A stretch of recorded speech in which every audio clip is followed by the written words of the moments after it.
When Florida attacks, a local firefighter nearly had his arm ripped off by a gator, and he lived to tell the tale. And tonight, we have a closer look at these types of animal attacks. Fox 35's Connor Hansen has our special report this evening. The one that actually got me was bigger than this one. See, it got some chumbers on it. A relic from Costin Kiefer's former hobby, alligator hunting. Over a year ago, he and two friends were on Lake Jesup trying to catch a 12-footer when it jumped into their 16-foot boat.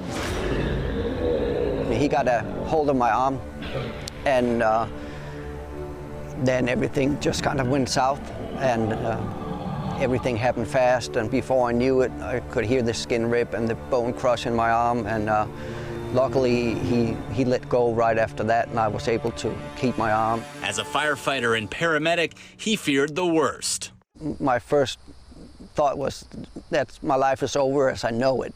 I got to start over because I knew, being a paramedic for years, that I've seen injuries where injuries like this is most likely going to end up with an amputation. The bite forces of alligators and crocodilians in general are really remarkable. We spoke with Dr. Gregory Erickson, a Florida State professor and alligator bite expert. I'm often asked what to do if you're bitten by an alligator, and basically hold on.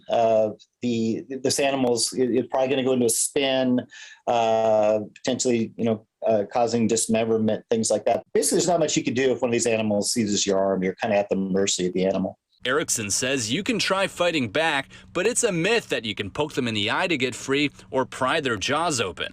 An animal such as a 12-foot alligator, like we're talking about here, could probably generate about 2,000 pounds of bite force, literally a ton. So, think about, setting a ton of mass on those jaws coming down.